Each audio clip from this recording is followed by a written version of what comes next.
welcome is a dedicated and inspiring leader known for her commitment in the field of education. Her vision and efforts have significantly contributed to the success of our school. Please join me in welcoming May G. Arico, Head Teacher 3, and the Smile Department Head to deliver the words of welcome. Let us give her a warm round of applause.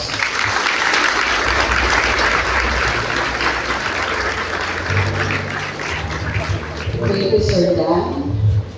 So, my respect to our public schools district supervisor, Ma'am Suzette C. Vianza, our dear principal, Ma'am Lena L. Presbitero, distinguished guests, department heads, Sir Cloyd Anthony Lopez, and Sir Arasas, faculty members, parents, and completers, good morning.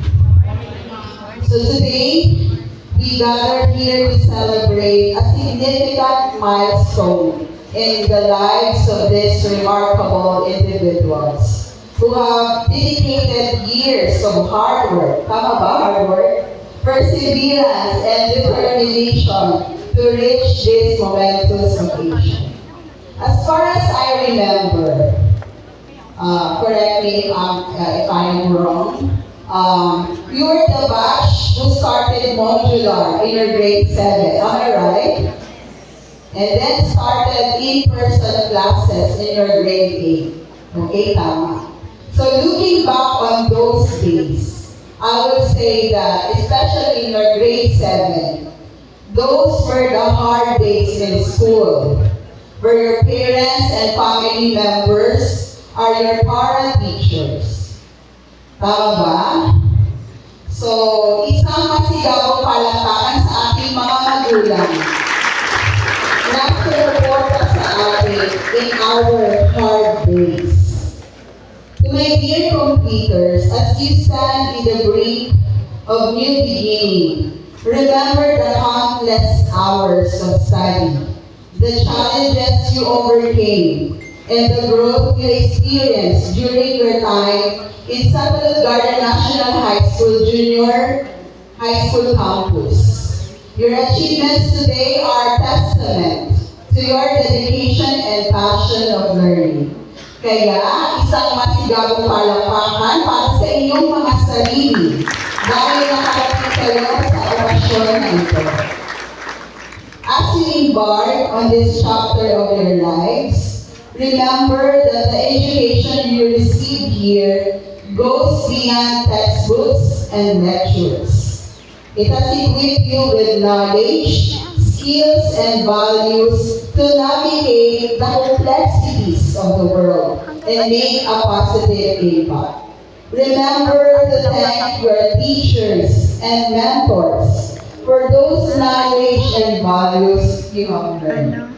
So let us also recognize our dear teachers. Isang masigabong palakpakan para sa National High School faculty and staff.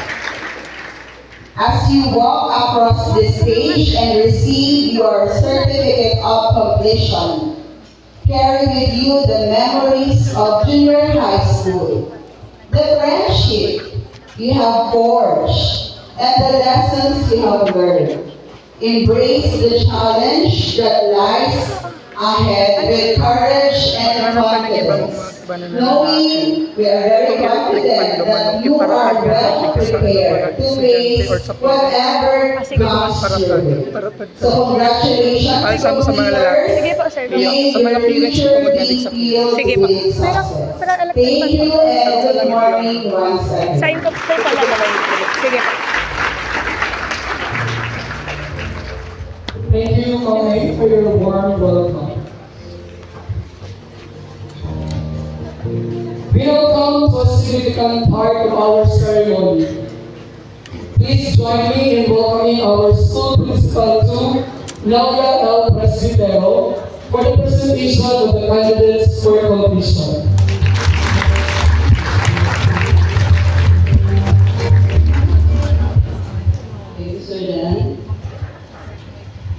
Bilang punong-dulo ng mataas pagtataas ng pambansang mataas na paaralan ng Santa Edgarda, magalang pong ihaharap sa inyo ang magsisipagtapos ngayong taong panunungan 2023-2024 na binubuo ng 92 lalaki at 106 na babae na may kabuuang bilang na 178. Pinatutunayan po kasiyasiya nilang natupad ang mga pangangailangan sa pansekundaryang kurikulum na itinagda ng kagawaran ng edukasyon para sa taong panunungan 2023-2024. Kung kaya, mag-aaral po hinihiling sa taga-Masig, Pampuro na si Ginang Joseph C. Lianza na imungkahi sa taga-pamanikala ng mga paaralan sa Sanayan ng Camarines Sur Norma B. Samantala, Season 5 na pagtibayin ang kanilang completion.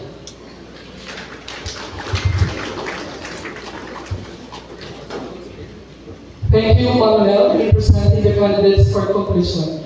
To officially recognize the hard work and dedication of our completers, it is our privilege to invite our public schools district supervisor, Suzette C. Lianza, to confer the candidates.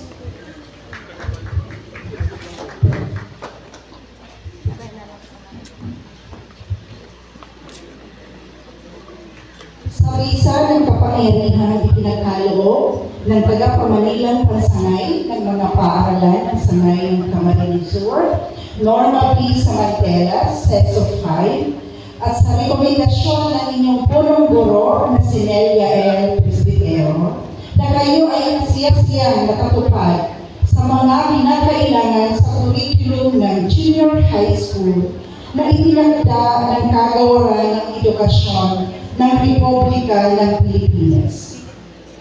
Kung kaya ipinagtitibay ko na kayo ay nakapagtapos sa junior high school ng pambansang mataas na paaralan ng Santa Edgarda ngayong ika-30 ng Mayo 2024. Congratulations, our dear completers, parents, and teachers. Thank you, Suzette. Congratulations to all completers. Your achievement is truly commendable.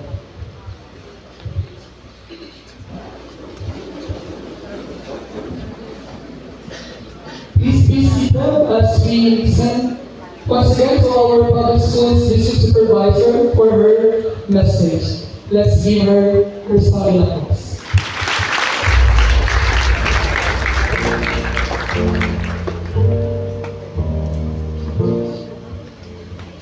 Okay, so let's proceed.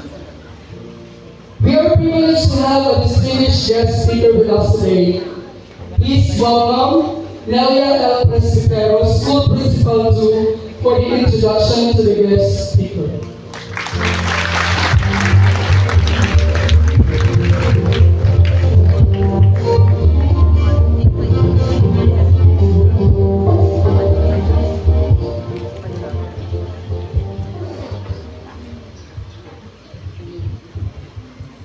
To our distinguished guests, committed faculty members, supportive parents, and dear completers, a pleasant morning to everyone. For this year's completion rites with the theme, Kabataang Pilipino para sa matatag na kinabukasan ng bagong Pilipinas, we have given this rare chance today to be with us one of the ideal persons we may catch along in learning feelings.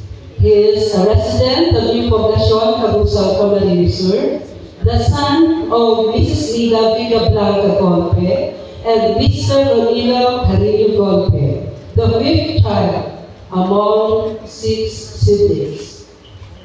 His supportive family did great indeed as he diligently, persistently, and consistently achieved his academic and extracurricular awards from primary to college. He took his junior high school at Santa Edgarda National High School and STEMs then in senior high school at Bicol Central Academy, which both graduated with flying colors. He did so well in college as he graduated magna cum laude with a degree of Bachelor of Science in Electronics Engineering at University of the Philippines, Diliman.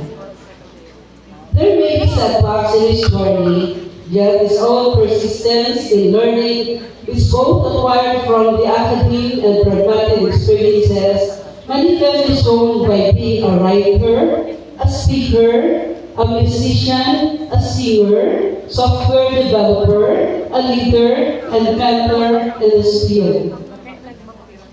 His achievements continuously excel his employment and apparently proved by his current managerial position in one of the biggest international companies, Procter & Gamble.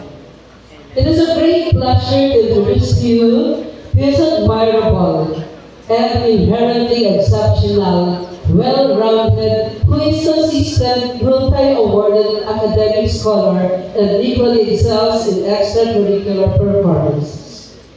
Let's give a round of applause to our young, good-looking, versatile yet humble guest speaker, one of the best pride of Cabusao, our very own alumnus, Engineer Rodney Villablanca Golden.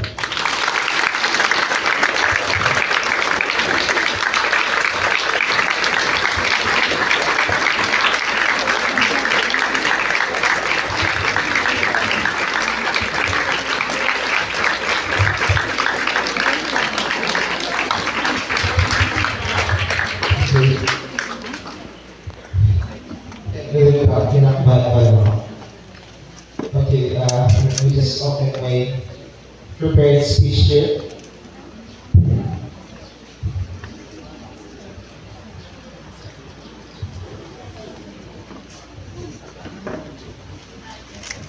Okay, hi, I'm Rodney. So, ipapakilala nito ako kasi na sobrang haba ng introduction ni Ma'am Mel. So, baka nakalimutan yung name ko. So, kumusta naman kayo? So, okay, and I see some faces smiling, nodding, so, okay, that's good. I would like to express my gratitude to the entire faculty of Central Agrarian National High School. So, I still see a lot of familiar faces, so my math teachers, English teachers, MAPE, history, analytical and science. So, to the principal, Ma'am Mel, so, bata pa lang ako, kilala na ako ni Ma'am Mel. So, tendero ako dati sa bilangan namin kasi lang siyang bumibili sa akin. And then, nakikisakto din ako sa ilaling tubig sa baboy. So, medyo labor din namin. So, thank you, Ma'am Mel. And then, Sir Jan and Sir Dan, so, who serve as my contact for this event. Thank you for inviting me here. So, si Sir Dan, yan ang pinakain kong naging friend na teacher. So, grade 7 ako at ang naging MAPE teacher ko. So, hindi ko siya malingon, never yan ang ganas ako sa ping-pong baka yourself. So, also I would like to extend my appreciation to the guests, parents, of course, guardians, and of course to these young, talented students. So, before proceeding any further, I really want to take this opportunity to convey how proud I am of each one of you.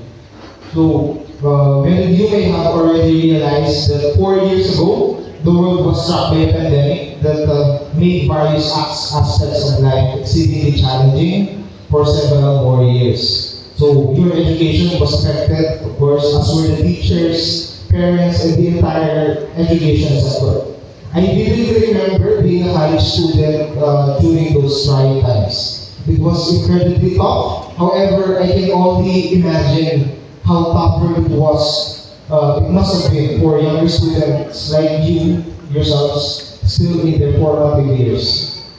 But despite these adversities, we are gathered here today. This achievement is not merely testament to your resilience, but also a reflection to the collective effort put forth by everyone involved. So instead of giving up, the teacher said, yes, I can still educate my students.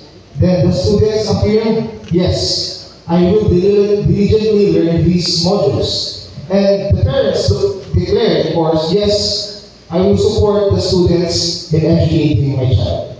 So each of you made a conscious decision to persevere, to fight, to seek out the light at the end of the tunnel.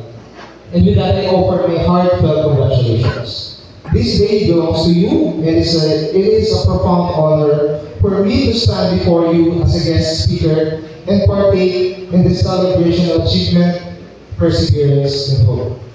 So, our theme today, Kabataang Pilipino para sa matatag na kinabukasan ng bagong Pilipinas, is actually very accurate and timely. So, I'm witnessing it. The Philippines is undergoing a massive transformative changes across various factors, from economy to technology, from education to politics. Di ba na po marayang panahon yun yan? And starting with everything being converted into digital and things being conducted online, like online classes and all other stuff. So, the thing is, some of the things that were taught to us, mindset and practices that might have worked a few years ago might not be applicable today.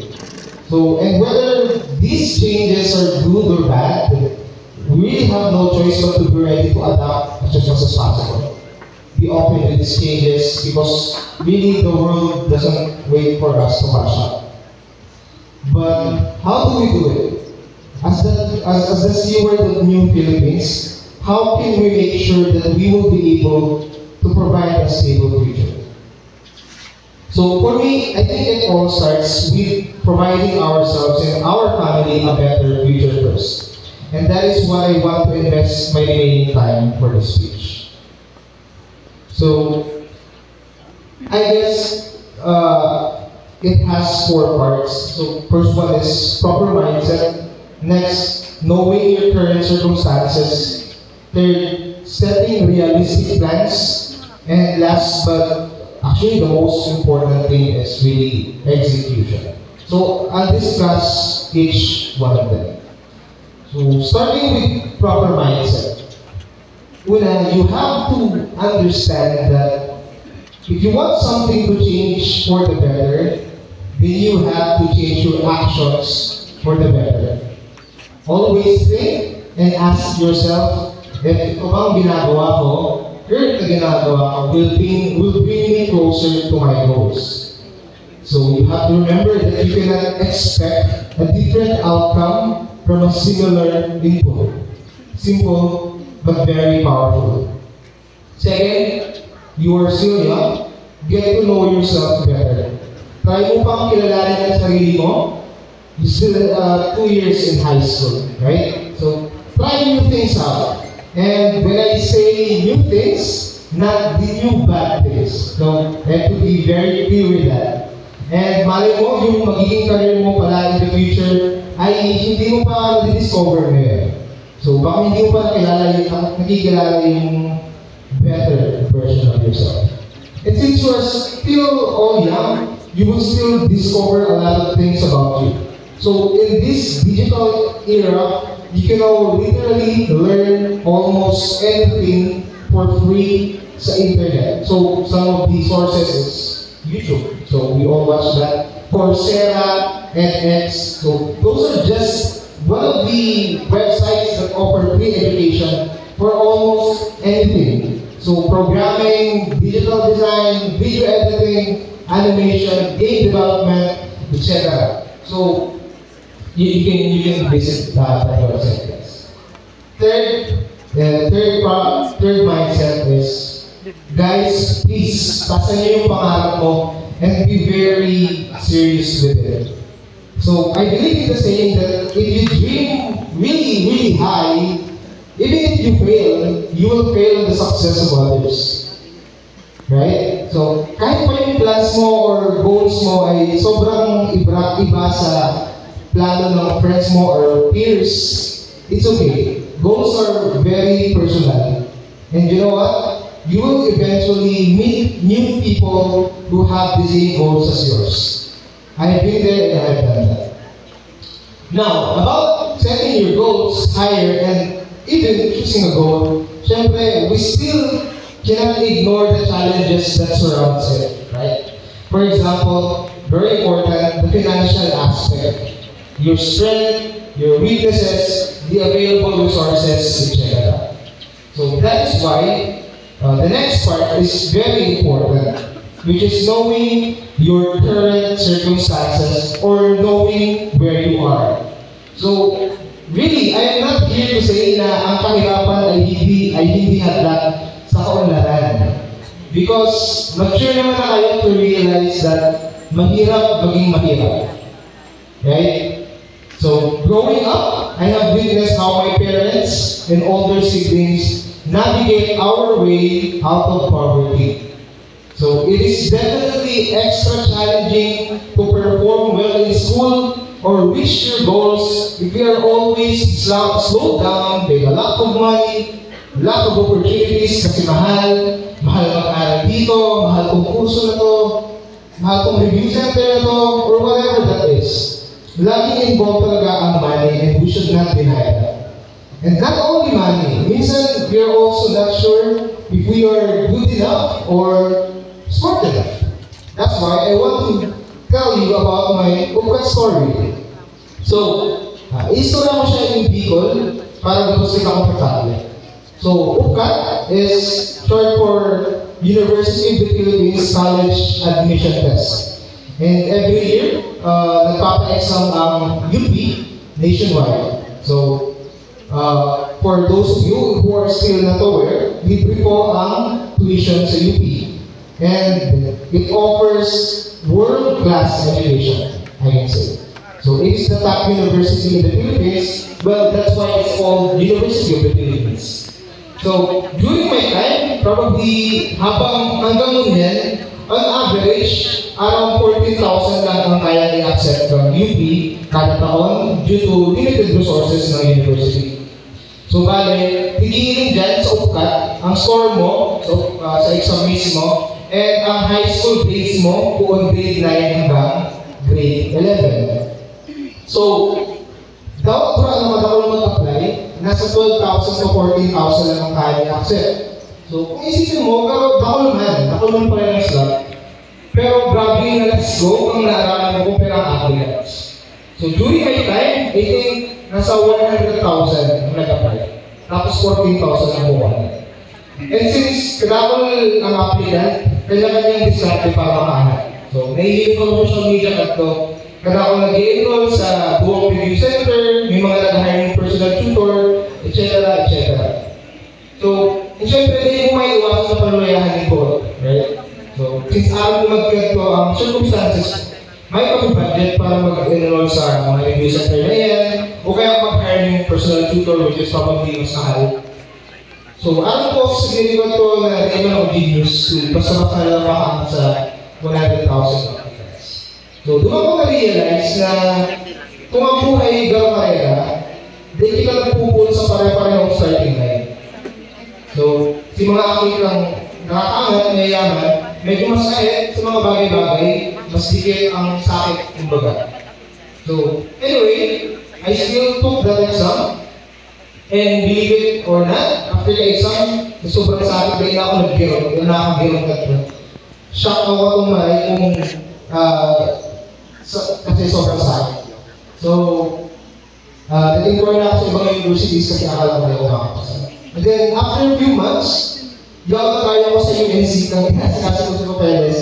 So, the result got out and thank God I passed. So, I was one of the 40,000 passers out of 100,000 applicants. So, but how? Siyempre, aside from luck and God's grace, little did everyone knew, I prepared for the exam for 1 year.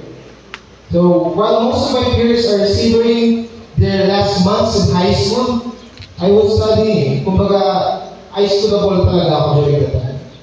Why? Because instead of denying my circumstances back then, the financial constraints, the self-doubt, if I am smart enough, tinanggap ko ang realidad and naghanap ko ng solusyon to get out of it. Which is, yun na, nag-prepare ako yung mas compared sa iba. So that is how important to recognize your circumstances. But you have to remember that do not let your circumstances define your future. So, never lang sabihin mo na, ay, out lang ako hanggang hindi lang ko, hindi ko kaya makipagsabayan, masyado akong lugi. So, the moment that I knew that I'll be graduating magna cum laude, taking an engineering which is known to be notoriously difficult in UP, it did not just open new possibilities for me. Guys, it also opened new possibilities for you. Kung kaya ko, kaya nito. Why? Because few years ago, patulad niyo rin ako. Believe me when I say that we started on pretty much the same starting line that I was talking a while ago. So, actually, kami nga ako itong late na high school pero ako masyadong mabuhat na estudyante. 7:30 a.m. ang po yung klase, 7:30 a.m. ang po nagmamata. So, again, nakikisang buka ako sa bubong ni Ma'am Mel, pang-Tarigos. So, patubangan ni Sida, during that one, sa Kasiya.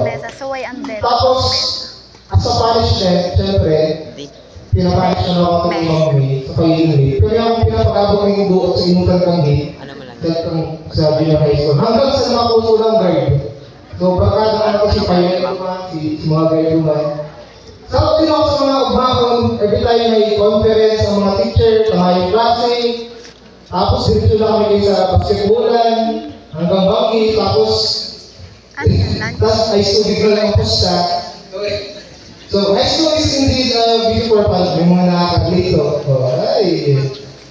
So, the thing is, my point is, if you feel mo, you did not do well sa junior high school, or you got into a lot of troubles, and kasama ka man sa with high honors or with honors or hindi, guys, it's okay. It's okay. You are just getting started, and you still have a lot of chances na bumawi sa sarili mo. Right? Okay. Now that you know where you are, how do you get where you want to be? So, we have to set realistic plans. So, in this session, I'll be very practical. I will provide actionable steps.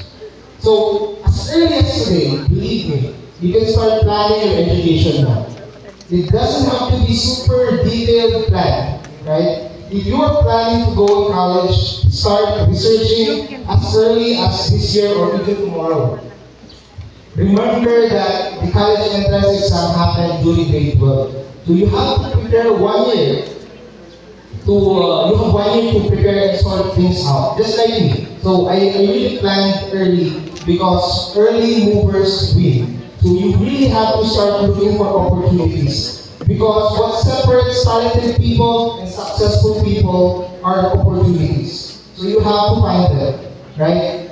So, but if you haven't decided what course to take yet, start having a serious conversation with yourself and with your family or kung sino man yung magsusupport ng studies mo. Some advice in choosing a course. This might be controversial, but do not follow your passion blindly, guys. And what do I mean by that? You have to consider 3 main things. Passion, of course, and then talent, and of course, practicality. So, identify what you're good at. Alam mo yan sa sarili mo. Ang passion, kadalasan, kakibat niyan yung talent. You will feel passionate on something that you're good at. And when you have found something that you're good at and you feel at least interested in it, do a labor market research or do an industry research. So a lot of people always skip this. Try mo mag-research sa internet, sa labor market, kung booming pa yung industry na gusto mo in the next 5 to 10 years. Or is it something na nagiging saturated na?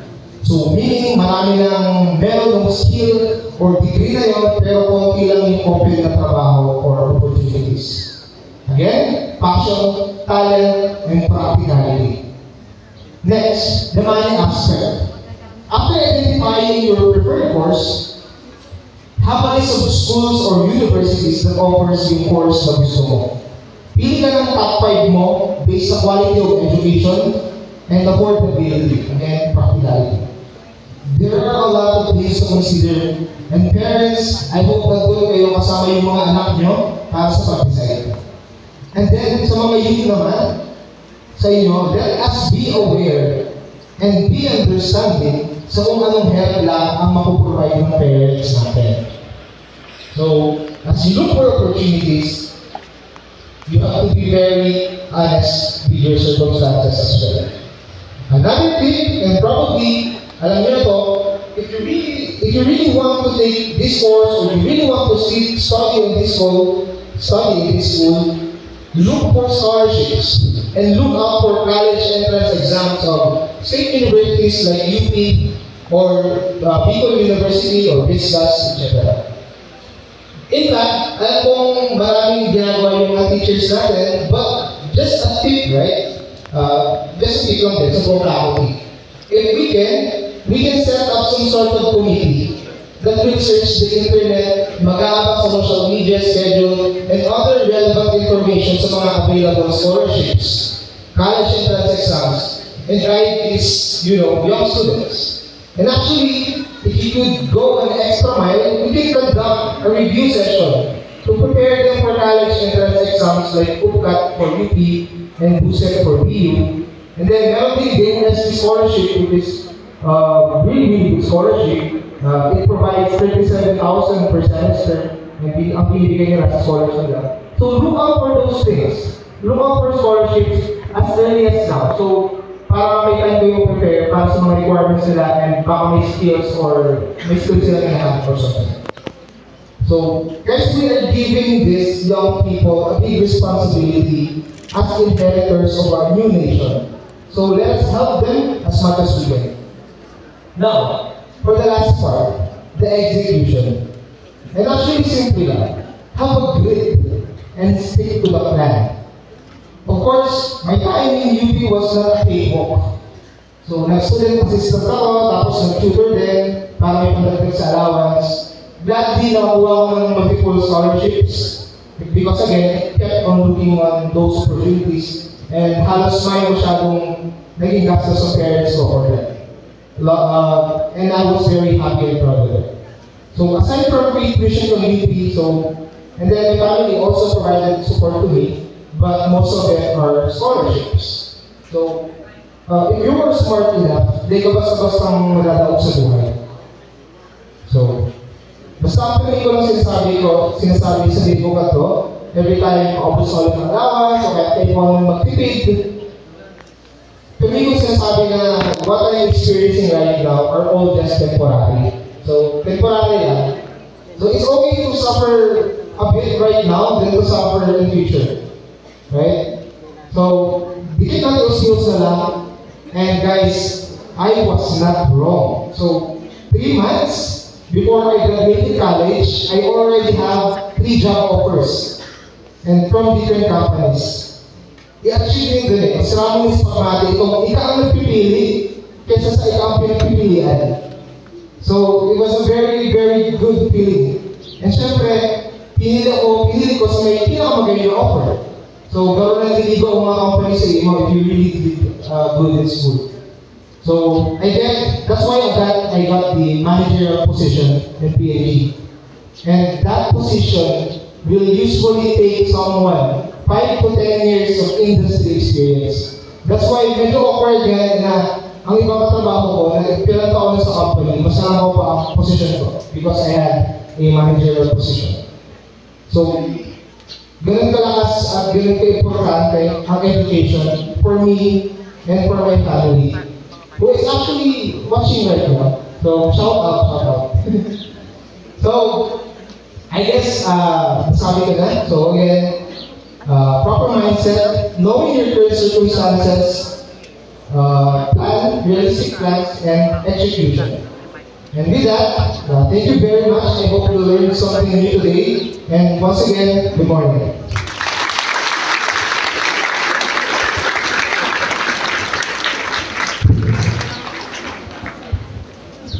Thank you, Mr. Rodney, for your enlightening and inspiring remarks. that you have shared to our co-leaders. I hope your life experiences help them to become better people and motivate them to pursue their true passion. Ika nga, huwag ilikahan iyong mga pangarap.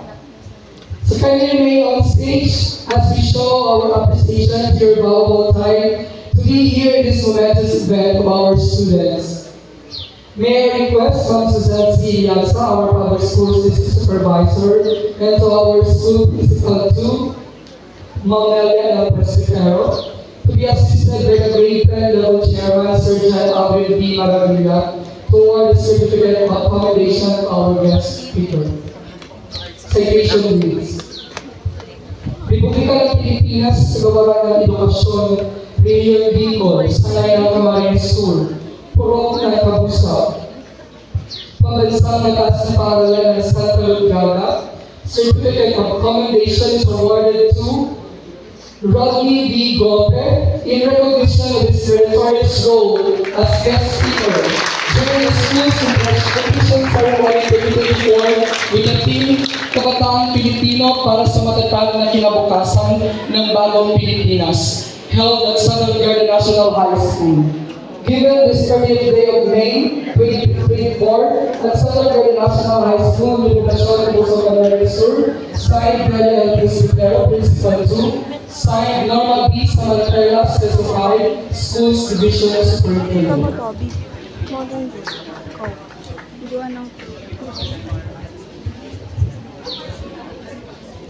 We will now proceed to the awarding of medals and certificates to non-academic and academic awardees as a result of their determination and hard work.